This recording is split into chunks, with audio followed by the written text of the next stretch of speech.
ఢిల్లీలో కేంద్ర మంత్రి కిషన్ రెడ్డి మాట్లాడుతున్నారు. లైవ్ లో చూద్దాం. రాజ్యాంగ వ్యతిరేకము కాబట్టి రిజర్వేషన్ చెల్లదని చెప్పి హైకోర్టు 2 సార్లు చాలా స్పష్టంగా తీర్పిచ్చింది.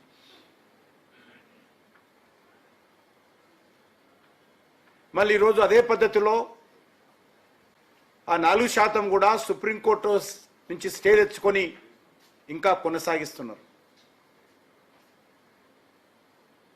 మళ్ళీ ఇప్పుడు 4% కాదని చెప్పి తగుదనమ్మా అని బీసీలకు అన్యాయం చేసే విధంగా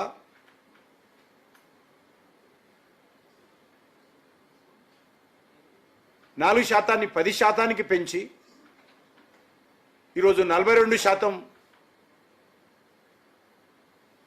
బీసీ రిజర్వేషన్ ఇస్తున్నామని చెప్పి బీసీలను మభ్యపెట్టే విధంగా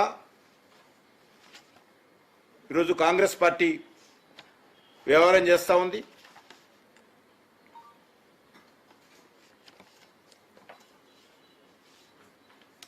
చాలా స్పష్టంగా కాంగ్రెస్ పార్టీ సర్వే పేరు మీద బీసీ జనాభాను తగ్గించేటువంటి ప్రయత్నం చేసింది. 56% అని ఒక దిక్కు చెప్తూ ఆ 56%లో 10% ముస్లింలను కలిపి మరి నిజమైనటువంటి బీసీలు 46% ఉన్నట్టుగా ప్రకటించి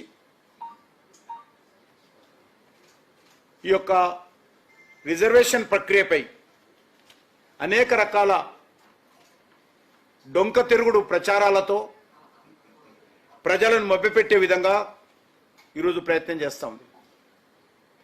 బీసీస్ 56% అని, అందులో బీసీ ముస్లిమ్స్ 10% అని, బీసీ హిందువులు 46% అని ఈరోజు కాంగ్రెస్ పార్టీ ప్రకటించింది. నేను ఈ సందర్భంగా మనవి చేస్తా ఉన్నాను. ఈరోజు రాజకీయపరమైనటువంటి స్థానిక సంస్థల రిజర్వేషన్స్ ఎవరికి లబ్ధి చేకూరే విధంగా కాంగ్రెస్ పార్టీ ప్రభుత్వం చేస్తుందో చెప్పాల్సినటువంటి అవసరం ఉంది. గతంలో కూడా కొంతమంది గ్రామీణ ప్రాంతాలలో పూర్తిగా చేతి వృత్తుల మీద ఆధారపడి జీవనం కొనసాగించేటువంటి కొన్ని సామాజిక వర్గాలకు దేశమంతా అనేక రాష్ట్రాల్లో రిజర్వేషన్ ఉంది. అంతేకాదు నరేంద్ర మోడీ గారు ప్రభుత్వం తీసుకొచ్చినటువంటి 10% ఈబీసీ రిజర్వేషన్లో కూడా ముస్లిం సామాజిక వర్గాలకు ఆ రిజర్వేషన్ పొందేటువంటి అధికారం ఉంది. మళ్ళీ ఈరోజు ఏమాత్రం చట్టబద్ధంగా న్యాయబద్ధంగా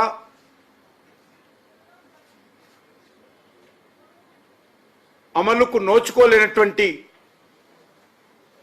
10% ముస్లిం రిజర్వేషన్స్ను బీసీ రిజర్వేషన్స్తో కలిపి అమలు చేయాలని ఏదైతే రేవంత్ రెడ్డి రాహుల్ గాంధీ ద్వయం ప్రయత్నం చేస్తూ ఉందో ఇది బీసీలకు అన్యాయం చేసే విధంగా ప్రయత్నం చేస్తూ ఉంది. గతంలో మనకు తెలుసు జిహెచ్ఎంసీ ఎన్నికల్లో 34% బీసీ రిజర్వేషన్స్ అమలు చేసినటువంటి చరిత్ర గతంలో జరిగింది. మళ్ళీ ఈరోజు ఏదైతే మీరు 42% చెప్తా ఉన్నారో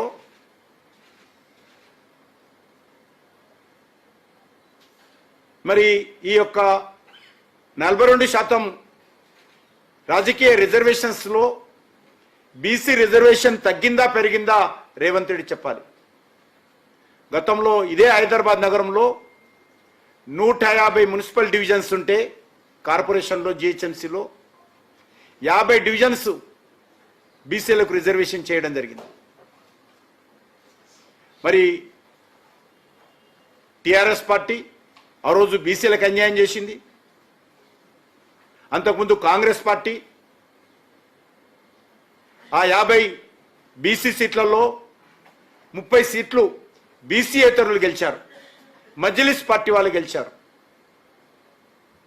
మళ్ళీ ఇప్పుడు 42%లో 10% ముస్లింలను కలిపి ఈరోజు హైదరాబాద్ నగరంలో ఉండేటువంటి అన్ని బీసీ సీట్లలో, లేకపోతే అన్ని పట్టణాల్లో, మున్సిపల్ కార్పొరేషన్స్లో, మున్సిపాలిటీలలో ప్రతి బీసీ రిజర్వ్ సీట్లలో కూడా ముస్లింలు పోటీ చేసే విధంగా అవకాశం దొరుకుతుంది. ఇది ముస్లింలకు లబ్ధి చేకూరుతుందా, లేకపోతే ఏ సామాజిక వర్గం పేరుతో మీరు రిజర్వేషన్స్ తీసుకొస్తున్నారో ఆ బీసీలకు న్యాయం జరుగుతుందా ప్రభుత్వం చెప్పాల్సినటువంటి అవసరం ఉంది.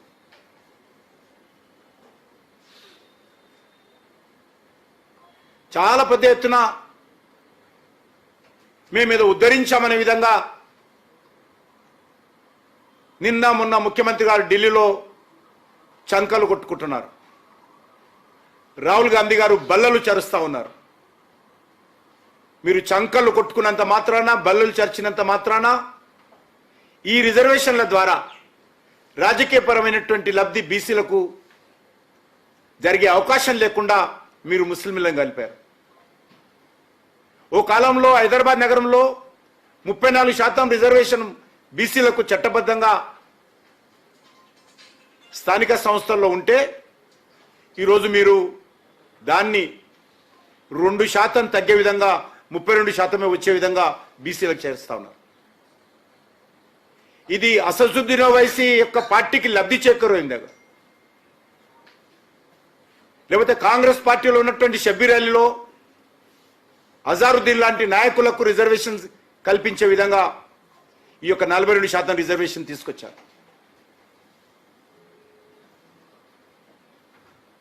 ఈరోజు వేల కోట్లకు పలగడెత్తినటువంటి అసదుద్దీన్తో సామాన్య బీసీ సామాజిక వర్గాల నుంచి వచ్చినటువంటి వ్యక్తులు ఏ రకంగా ఎన్నికల్లో తట్టుకుంటారో, ఈరోజు హైదరాబాద్ లాంటి నగరంలో ఇప్పుడు ఉన్నటువంటి బీసీ స్థానాల్లో గెలిచినటువంటి మజ్లిస్ కార్పొరేటర్లు కోట్లకు పడగరెత్తినటువంటి వాళ్ళతో ఏ రకంగా బీసీ పేద కులాలు తట్టుకుంటారో ఈరోజు చెప్పాల్సినటువంటి అవసరం ఉంది.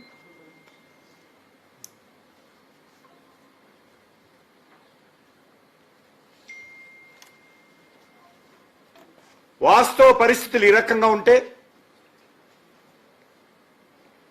బట్ట కాల్చి ముఖ మీద వేసినట్టు ఈరోజు కాంగ్రెస్ పార్టీ తమ తప్పిదాల నుంచి తప్పించుకునేటువంటి ప్రయత్నం చేస్తూ ఉంది. అనేక దశాబ్దాలుగా పరిపాలించినటువంటి కాంగ్రెస్ పార్టీ ఏ రోజైనా బీసీ జనగణన వాళ్ళు ఆలోచించారా? అనేక